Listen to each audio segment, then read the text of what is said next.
Hey guys, Dallas here. Just want to jump on and add that me and Levi both completely forgot to discuss Cade Phillips. Was announced earlier in the day that Cade will be missing the remainder of the 2026 basketball season with a shoulder surgery. It's been bugging him for a while, obviously, and it's kind of been um, pretty obvious that he's not been playing 100%. He was averaging roughly 4 points, roughly 5 rebounds a game. Rick Barnes made a statement earlier today on a post that was posted on the Tennessee social media. It says, "We will sincerely miss having Cade on the court, and he is certainly disappointed he won't be able to play the rest of the season, but it is essential that he gets healthy. Cade did all he could to play through this injury as long as he could. We love Cade, and we'll do everything we can to support him. We know Cade will continue to help us this year, even from the sideline, because that is the type of person and teammate he is. So I want to wish Cade a healthy and speedy recovery. And let's get on to the portion where Levi joins me to discuss the rest of the team. Thanks for hanging around to watch just me. Bringing no notes into this. Hello, everyone, and welcome back to the Beyond the Arc podcast, a ball humbug edition of the Beyond the Arc podcast. Levi, how are you doing? Tired of it. Yeah. I Uh, think, go ahead. I was I was just gonna say I don't really have I got no notes. I'm shooting from the hip today because I started to write notes down and I just put my pen away and turned the iPad off. I was like, I'm done. I'm not dealing with it because you can look at the numbers one way and you can say, oh, this team, it's no big deal. We'll get it turned around, which I still do believe is a thing. I'm not tired of this team at all. I'm tired of other scenarios. And then also, you can look at the numbers and say, I'll be surprised if this team's an 8 seed. So, Yeah, I think the my general opinion is that people just need to calm down. I mean, the sky is not falling. The sky is not fell yet, Chicken Little. I mean, you've competed in all your losses. I mean, even though the Illinois loss on the scoreboard, it's like 12-13. That was a 1 to 2 possession game for the majority of it. It's just not a game that I feel like Tennessee was dominated in. I think it was just the one that Illinois pulled out in front there at the end. I think historically Barnes teams have been peaking about this time of year, and then you see them kind of come back down to below their peak or back to the medium, I guess you could say. And you see a team that's not at its ceiling when it needs to be. Hopefully, this team is at its ceiling at the correct time. I do think, like you said, I think some people have legit concerns about this team. I think there's a valid. I also think some people's frontal cortex has not fully developed. I think that the legit concerns right now for me is Jacoby Gillespie. He has to be better. He's making freshman mistakes as a senior, and you can't be doing that. The inbound where he inbounded it and then came back inbounds and out of bounds. I was like, what are we doing? Have we? I mean, is this a team? They act like they never played basketball. They didn't know the rules. It was just, I mean, 6 of 20 from Gillespie against Illinois. It's not going to cut it. Nate, I know a lot of people are worried about Nate. I'm not. He's a freshman, a very talented freshman. He's shown flashes. He just needs, like we was talking about earlier before we got on here, Levi. He just needs to see the ball get in the damn rim, just fall. Just a couple of yeah, consecutive makes, and I'm not worried at all about Nate. I mean, the effort, that second portion of the second half there, did you? I mean, the effort was amazing. He was coming out of nowhere and grabbing rebounds and actually started to get going there towards the end of the game. Had a put back, and he he doesn't worry me. Body language seems great. I mean, he's over there clapping. Barnes basically benched him there at the beginning of the second half, and he was up screaming, hooping, hollering for his teammates. Didn't seem to be an issue of bad body language or anything like that to me. Levi, do you have anything else you want to add before I really get into the meat here of my opening monologue? Pause. No, yeah, a carbon copy for what you said. I'm not too worried. We'll see how it goes. You know, you could call it a get right game coming up. We'll see. Now, this is where I'm probably going to piss some people off. And to be honest, I don't care because it's just something that needs to Nah, be said. you've never done that before, Dallas. This is something that needs to be said. I think even you mentioned it earlier. A lot of I got ahead of myself. A lot of the fan base is looking through this at the mindset of a football fan, Mhm. and you just can't do that. And a lot of the fans, I think, they don't understand basketball. I don't want to name names here, but I saw a little bit of an interaction you had, Levi. I think everyone who's seen it, they know who I'm talking about. Wanted this team to go zone, and anyone with multiple synapses firing off in their head, anyone with an IQ above double digits knows that Rick Barnes is not going to go zone for a tremendous amount of time. And anyone really who was concerned, I mean, Illinois was hitting shots, they was hitting a lot of outside looks. And Levi, just I want you to tell people what happens when you go zone. Going to give up a whole lot of outside shots, Unless you especially go against three the two. team. Well, yeah, you could go 3-2, but then you're just, I mean, with the way that they were dumping the ball down inside, you were just absolutely cooked. Or if we were going to go zone in that game, it would have had to have been a diamond press and just hope that they throw the ball away 13 times. If you'd have went zone against that team the way they shot it in the second half, they'd absolutely cooked us. And, you know, the whole, well, you got to change something in the middle of a game like that. There's no miracle. You're not stopping penetration. Pause.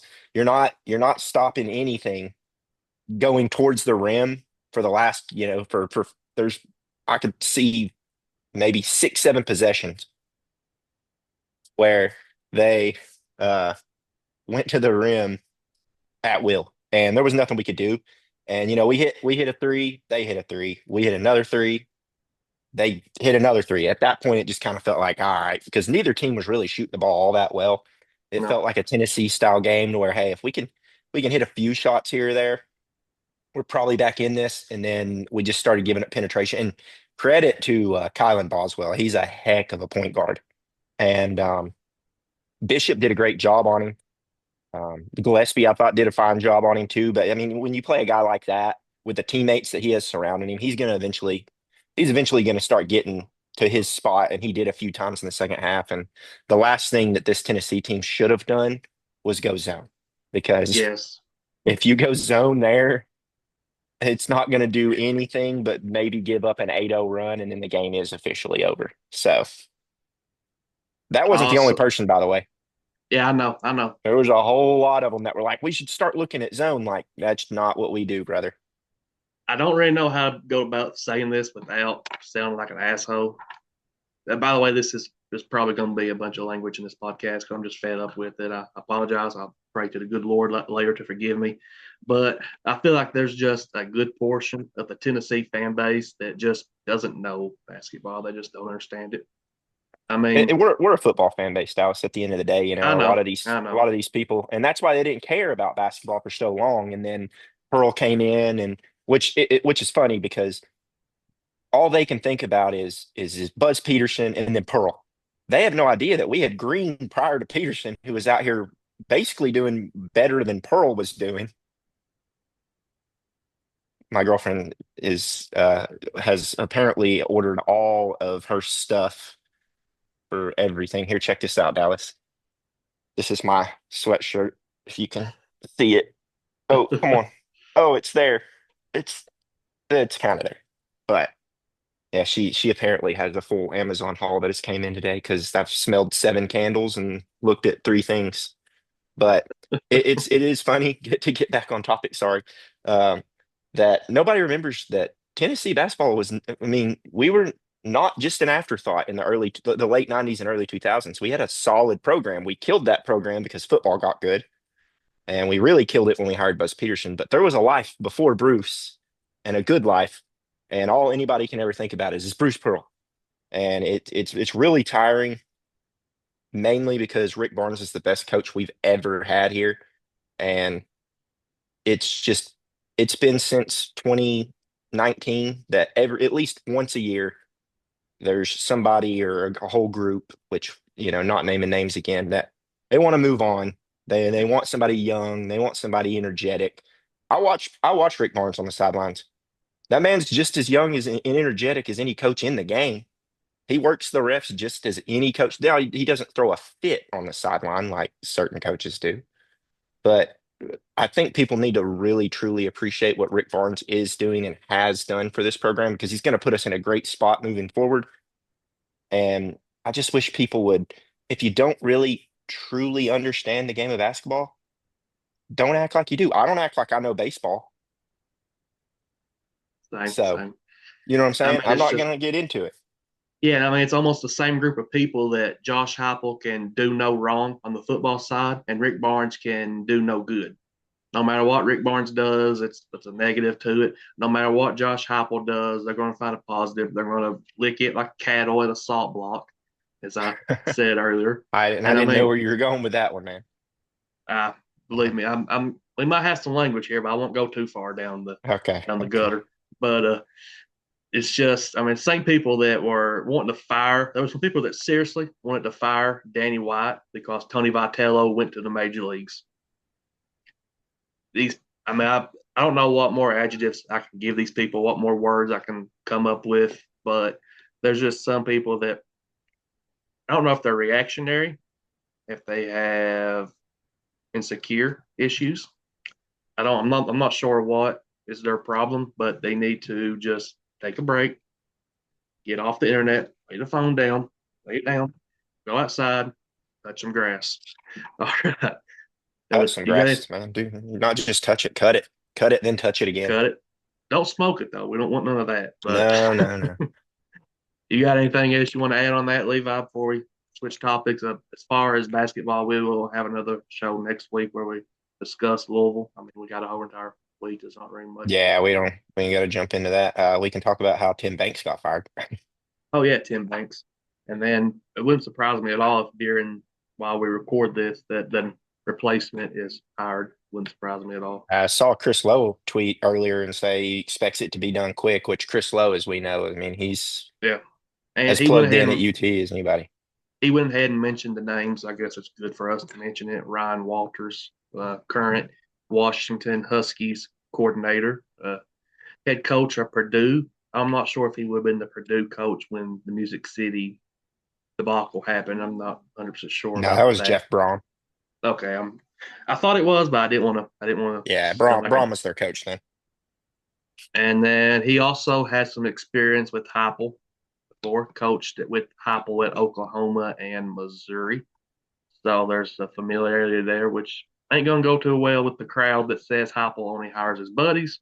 But personally, I think Ryan Walters is the home run hire, and he's one of the hires that's kind of out of the box because I didn't really know much about him. But after looking into him, I believe it's a home run hire. Do you, if he is the hire, Levi, do you have any opinions on him whatsoever? I just based off what you sent me today, that was really the first time I'd truly heard of him.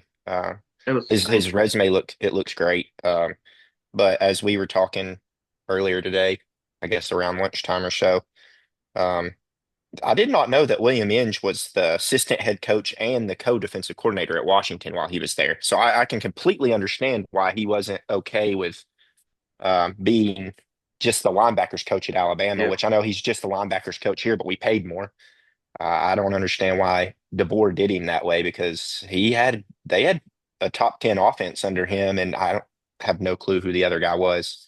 That was the other defensive coordinator. But I don't think it would be a terrible thing to promote Inge. If you promote Inge, I think you keep a lot of that nucleus of where you can still allow Rodney Garner to do his thing. You can still allow Coach Chop to do their thing. And I don't think that would be a terrible thing. The defensive line was very average this year, but we had guys out there playing 92 snaps a game. Now there So if we can was get a some depth, there was a lot of talk, which I haven't kept up with it at all. But few days ago, actually, there was a lot of talk that Rodney Gardner may be wanting to head back to Auburn or may just retire outright. Is there anything else you've seen about that, or is that just I, pretty much dead? I know that Garner is 100% an Auburn guy. He loves it down there, but I know his wife is very much a Tennessee lady and a Knoxville lady. So that's going to come down to either the old lady, what she says, or she could miscarry him and tell him, you know what, I'm tired of it. I'm tired of moving. I'm tired of doing this. Let's go ahead and just end up, in retire. And I don't think that would be a terrible thing. I think Coach Chop could slide right into that defensive line um, coaching position easily. And then you just need to look for an outside linebackers coach. Sounds great with me. Anything else, Levi, you want to add on the football side before we move on to the college basketball picks? Which, when you look at how I done this past week, I probably would You didn't prefer even to tell me just the talk. picks this week. You rigged it again. I sent you the picks. Don't Mm-mm. lie to the people. Where? I'm pulling them up right now. Put that phone down, go cut some grass. You probably did send them to me. I can't see it, but I see Right Jeremy there. Pruitt though. Yeah. You must have been Indiana at Kentucky. It's okay. right Oh yeah, below yeah, yeah, Jeremy yeah, Pruitt. yeah, yeah, yeah, yeah, yeah. I have that. I have those. I have those written down. Okay. I have those Okay. written down. Hold on, hold on, hold on, hold on, hold on. Let me get my trusty iPad out here. Okay, let's do it. Good. Yeah, yeah, All let's do right. it. I'm good. I All got my right. picks. I got my picks right here. So unfortunately, I went 0-3 last week, but I did say that if Kentucky lost, I would be completely fine taking that. So So you went 1-2, really? yeah, 1-2 really. I'll take it. Levi, you went 1-2. So 10-7, Rough week. 11-6, better than I did, but still, like you said, not great. Hopefully, we can pick back up here. Starting off, we have Indiana at Kentucky. This is a true home game. Indiana's coming off pretty much a game where they got handled for the full 40 minutes against Louisville. But I do think Indiana's a lot better than they showed that game. If you remember, I don't know if you watched any of it, Levi, but Indiana just could not buy a bucket to start. They made a nice run. Yeah, I think they got down like 16-0, and it was just 18. in 18. They was just in a Yeah. hole, and it kind of hampered the whole entire game. Uh, at Rupp, it's hard to pick against Kentucky, but I think that team could be toxic. It's very possible Pope has turned it around. I don't think he has, but it's very possible that loss to Gonzaga reignites the team and just they turn it around and somehow come out and beat Indiana. But I'm going with the Hoosiers to pick up the road win. Levi, who do you have? Yeah, I'm gonna take Indiana as well. After all I follow for some reason my For You page is a bunch of Kentucky people nowadays. Hmm, It's on basketball. interesting.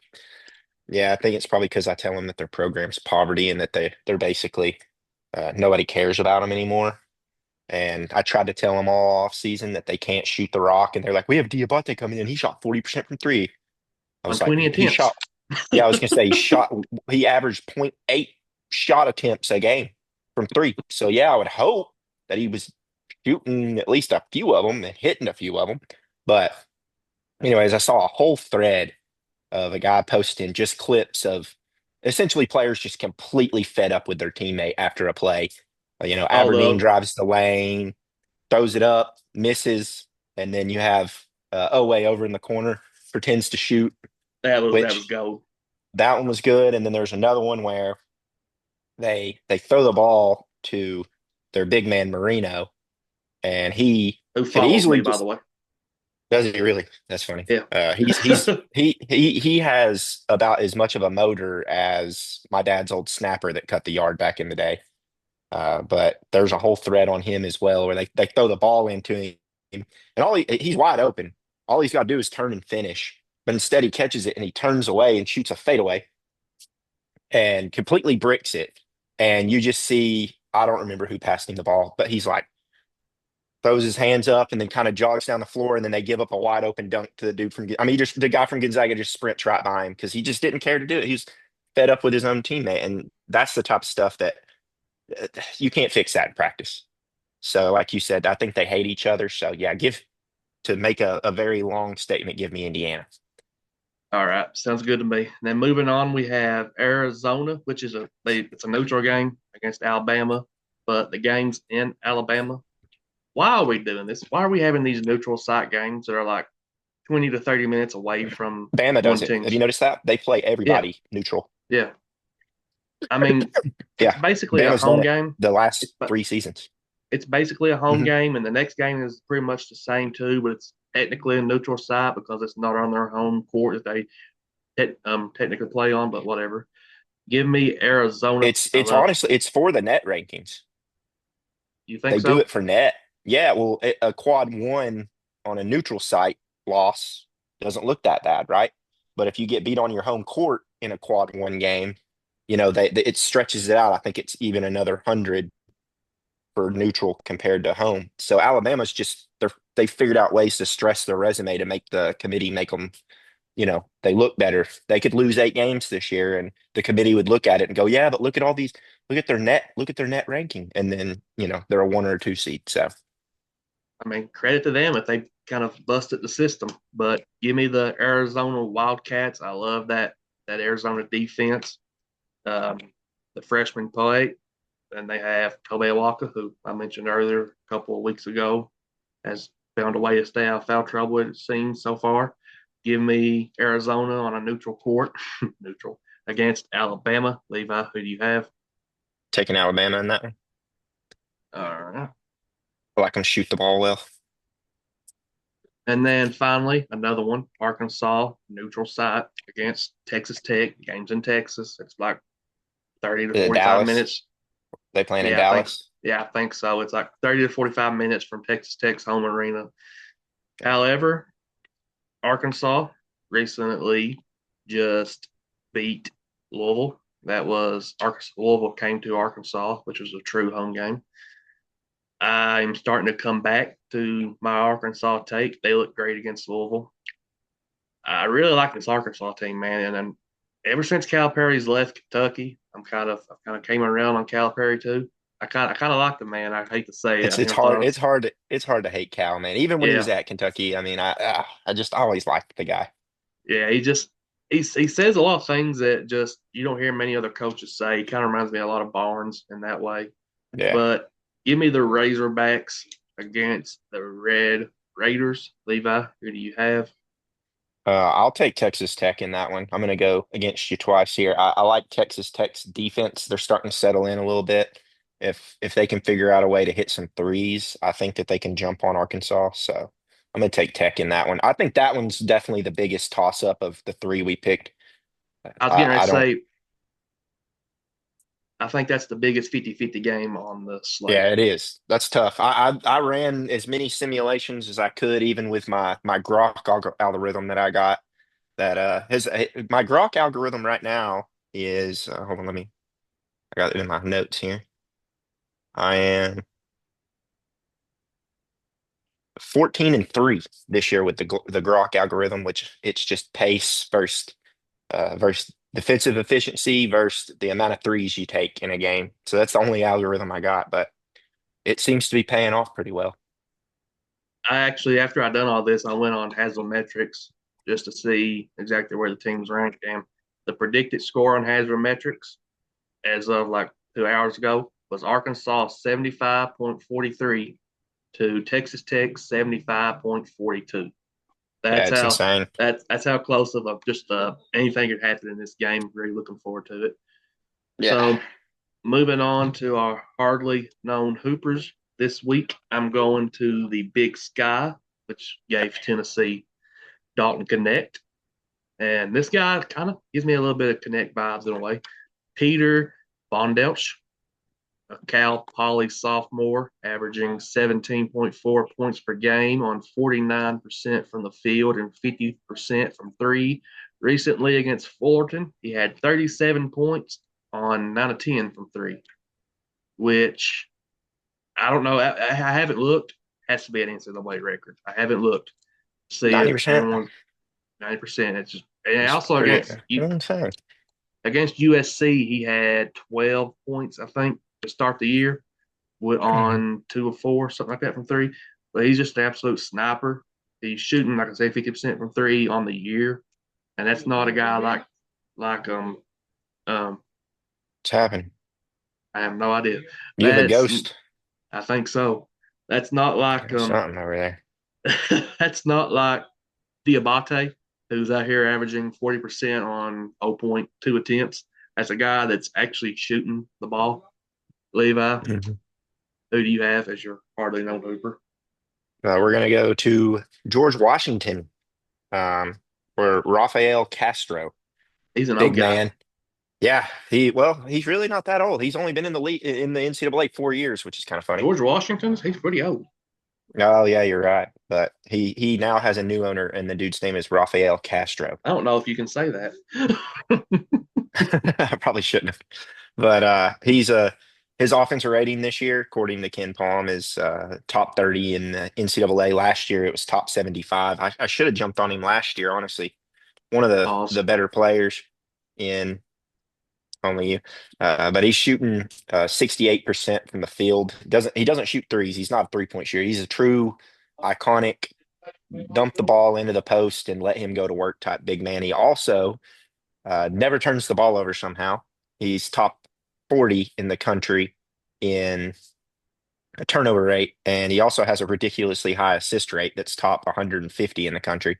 So he's been he's been hooping, and the only reason he made my list is I watched him a few nights ago, and I was like, Hold on, who like this man plays?" If you remember Hibbert from Roy Hibbert. Georgetown, yeah, Yeah, plays almost identical to him. He's not quick. He's not like was one of my a favorite players growing up. yeah, he's not a freak athlete, but he's one of those big guys that you know for sure is going to go out and always make a play. He's got that Tim Duncan, Roy Hibbert just type of below the rim finishing, even though he's 7 foot tall. So he's fun to watch. If I don't know that anybody around will or college basketball freaks like we are that will turn on a George Washington game, but if you do, you can look up Rafael Castro. Absolutely. Levi, any other notes, any other things you want to touch on before we get off of here? No, nothing other than the fact that our offensive rating on Ken Palm is oof. And it's crazy because it was pretty darn high just like 2 days, 2 days, 2 games ago. Before Yeah, prior. Syracuse, it was bordering on the best offense Barnes had ever had.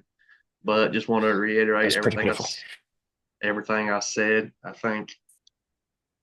don't think we need to panic just yet. It's still December the 8th.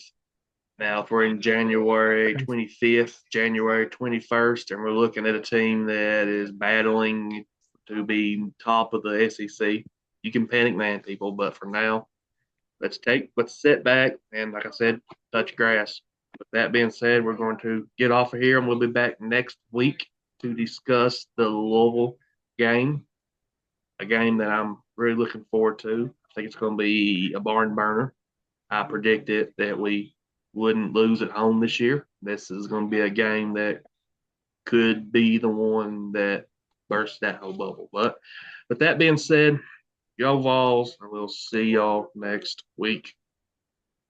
All right.